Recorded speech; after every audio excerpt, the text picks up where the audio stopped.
সন্ধেবেলায় তাড়াতাড়ি করে রেডি হয়ে নিলাম মেলা যাব বলে। এদিকে জান আর ভাইয়া মিলেও রেডি। আর ভাইয়ার এদিকে দেখছো ক্যামেরায় এখনো চুল ঠিক করা হচ্ছে। এখানে সামনেই ছিল শীতলা মায়ের মন্দির, আমি দর্শন করে নিলাম। আর মা তো খুবই সুন্দর দেখতে, তোমরাও দর্শন করে নাও। তারপরেই চলে আসলাম আমরা মেলার দিকে। এখানে মা, মাসিমণি, মাইমা মিলে দোকানে কিছু কেনাকাটা করার ছিল করছিল, বাট আমাদের ভাই বোনেদের তো খাবারের দিকেই মন পড়ে আছে। আমরা চলে আসলাম সোজা চাউমিনের দোকানে। আমাদের দেরি হয়ে যাবে বলে আমরা পার্সেল নিয়ে নিলাম, বাড়ি গিয়ে খাবো। ততক্ষণকে মা, বোন আর মাইমা মিলেও চলে এসেছে আমাদেরকে খুঁজতে খুঁজতে।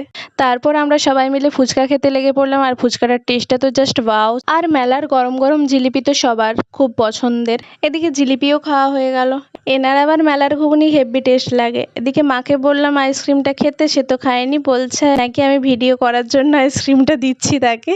তাই আমি বলছিলাম তোমরা খাবে না যখন আমিই খেয়ে নিই। গানের তালে তালে ভাইয়া তো রাস্তাতেই ডান্স শুরু করে দিয়েছে। আমরা এখন বাড়ি যাই, তোমরাও ভালো থেকো, দেখা হবে নেক্সট ব্লগে, টাটা।